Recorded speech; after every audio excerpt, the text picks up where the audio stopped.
Hari ini adalah hari pertama penerapan pembatasan sosial berskala besar di Kota Madia, Pekanbaru. Dan untuk mengetahui bagaimana Pekanbaru pada PSBB hari pertama ini, telah bergabung bersama kami Bapak Haji Firdaus, beliau adalah Wali Kota Pekanbaru, dan Bapak Tumpal Huta Barat, anggota DPRD Pekanbaru dari fraksi Demokrat. Halo, selamat malam, Bapak-bapak. Selamat malam. Selamat malam, Bu. Assalamualaikum warahmatullahi wabarakatuh. Waalaikumsalam warahmatullahi wabarakatuh. Terima kasih Bapak-bapak sudah bergabung bersama kami di Nusantara TV. Ya, terima kasih, Bu. Ya, baik. Pertama kita ke Pak Wali Kota dulu ya, Pak. Baik, silakan Mbak. Bapak, bagaimana evaluasi hari pertama pelaksanaan PSBB di Pekanbaru? Baik, kami jelaskan bahwa pemahaman PSBB sebagaimana yang diatur oleh Peraturan Pemerintah Nomor 21 Tahun 2020 tentang COVID adalah pengaturan masyarakat sosial berskala besar bagi masyarakat. Ini dimaknai dengan secara komprehensif dan holistik. Intinya, Pekanbaru sebenarnya sebelum hari ini telah melakukan PSBB ini mulai dari 23 Maret yang lalu. Setelah tanggal 21 Pekanbaru telah menetapkan sebagai tanggap siaga COVID-19 ini. Maka pada saat itu PSBB untuk pengaturan masyarakat untuk belajar di rumah, bekerja di rumah, dan juga beribadah di rumah. Serta menutup untuk ruang terbuka hijau dan taman-taman kota dan juga tempat-tempat hiburan. Sebenarnya ini kita sudah lakukan 3 minggu yang lalu. Kemudian pada saat kita memperlaku yang itu, kegiatan PSBB pada saat itu masih berlandaskan kepada kebijakan lokal berdasarkan surat edaran pemerintah kota. Namun setelah kita menyimak dan juga mencermati bahwa eskalasi peningkatan penyebaran COVID ini semakin tinggi, maka kita meminta izin secara resmi kepada pemerintah pusat untuk diberi izin melakukan kegiatan PSBB tersebut secara legal. Alhamdulillah tanggal 10 kami mengajukan, 10 April kami mengajukan, kemudian tanggal 12 itu telah diberikan izin. Dan kemudian sebelumnya bersama pemerintah kota Provinsi Riau, yaitu tanggal 11 kami telah membahas secara rinci tentang usulan PSBB yang kita sampaikan kepada pemerintah. Dan kemudian juga alhamdulillah pemerintah provinsi juga memberikan dukungan beserta seluruh Forkopimda dan juga kementerian lembaga yang ada. Nah, alhamdulillah kemudian juga setelah kita mendapatkan hari Minggu tanggal 12 izin, maka hari Senin tanggal 13 kita telah merampungkan peraturan wali kota sebagai pedoman di dalam pelaksanaan PSBB tersebut. Dan kemudian setelah diverifikasi oleh Gubernur Riau, kemudian kita butuh 3 hari untuk mensosialisasikan, maka hari ini secara resmi kita telah memberlakukan berdasarkan berpedoman kepada peraturan wali kota tadi. Maka sesungguhnya PSBB yang kita lakukan adalah secara menyeluruh. Tidak hanya di dalam pengaturan jam kegiatan masyarakat yang kita lakukan dari jam 20 sampai jam 5. Tetapi sesungguhnya apa yang telah kita lakukan dari 3 minggu yang lalu, ini kita perketat lagi. Dan tentunya berdasarkan surat edaran yang isinya banyak menjadikan himbauan. Namun setelah kita memberlakukan berdasarkan izin dari Kementerian Kesehatan ini, berarti kita telah punya kekuatan hukum yang kuat untuk melakukan kegiatan PSBB di Kota Pekanbaru ini.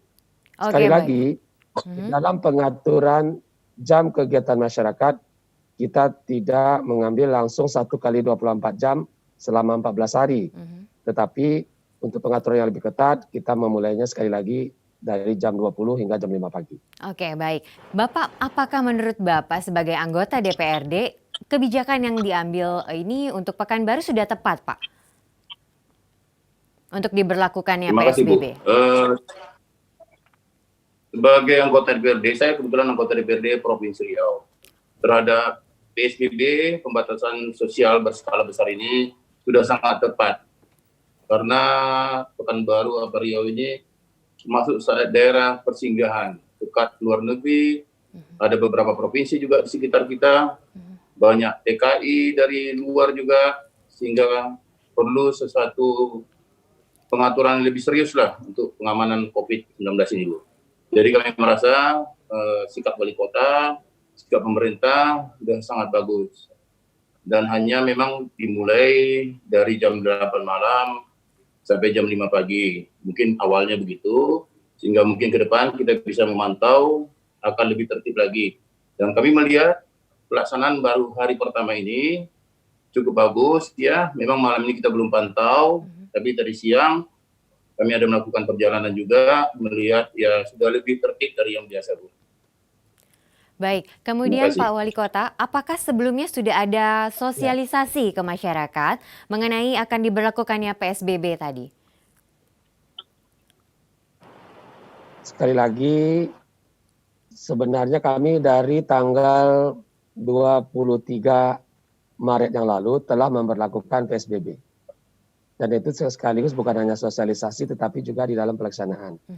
Kemudian pengaturan yang ketat di malam hari ini dan setelah mendapatkan izin, memang kita mensosialisasikan kepada masyarakat dengan waktu setelah kita mendapat izin, ya kurang lebih 3 hari dari mulai tanggal 13 sampai ke hari ini. Sekali lagi,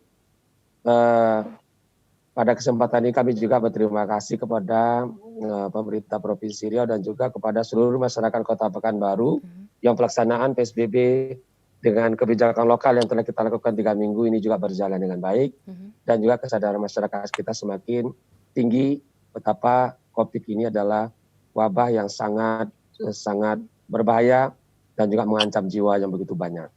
Maka sekali lagi kita harus menjadi suatu kekuatan, membuat suatu gerakan agar kita mampu memutus mata rantai penyebaran COVID di wilayah Kota Pekanbaru khususnya dan kota Provinsi Riau pada umumnya dan juga Nusantara kita nasional.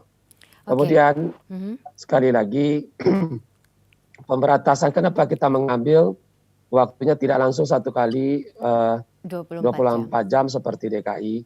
Tentunya juga ini mempertimbangkan pertama, kita dan juga negara Indonesia beserta masyarakat dunia menghadapi 3 krisis sekaligus. Bahkan di beberapa negara sudah mengalami 4 krisis sekaligus. Apa yang saya maksud adalah pertama, krisis kesehatan. Dengan wabah COVID ini, maka bangsa-bangsa di dunia itu menjadi pertama terjadi krisis kesehatan akibat wabah tersebut. Kemudian akibat dari krisis kesehatan melakukan pergerakan manusia yang begitu signifikan. Sehingga perubahan pergerakan yang signifikan tersebut mengakibatkan kepada timbulnya krisis ekonomi. Termasuk juga di Indonesia. Sehingga ekonomi kita hari ini tertumbuh begitu sulit. Kemudian juga kepada krisis sosial. Maka oleh sebab itu kita harus menyelamatkan krisis kesehatan dan juga harus menyelamatkan krisis ekonomi dan sosial. Maka kebijakan yang kami ambil pertama adalah bagaimana kita mengajak masyarakat kita untuk memerangi dan memutus mata rantai COVID ini dengan membatasi di jam malam saja. Ya, menurut Bapak bagaimana pengawasan yang telah dilakukan selama PSBB hari pertama ini, Pak? Terima kasih. Saya melihat sudah cukup bagus, tapi kami merasa ini masih lebih perlu ditingkatkan lagi. Karena seperti saya sebut tadi bahwa Riau ini Pekanbaru khususnya adalah pintu masuk dari Sumatera Utara, Sumatera Barat, Jambi, Palembang, dan kemudian juga dari Kepri dan luar negeri, Malaysia dan Singapura. Sehingga ada banyak pendatang, banyak yang akan melalui Pekanbaru. Mungkin perlu juga dibuat pengawasan yang lebih serius, misalnya di siang hari, mengadakan pemeriksaan, dilibatkan semua pihak, baik kesehatan, kepolisian, aparat pemerintah, dan aparat negara lainnya untuk sama-sama mengawasi lah, Bu.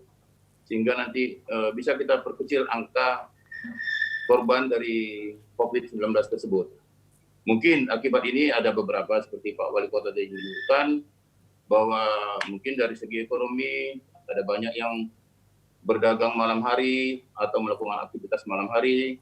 Ya ini sama-sama kita menjaganya untuk sementara waktu kita menghentikanlah dulu agar semua ini bisa mendukung program pemerintah, terutama untuk memperkecil bahkan memutus mata rantai penyebaran COVID-19 ini.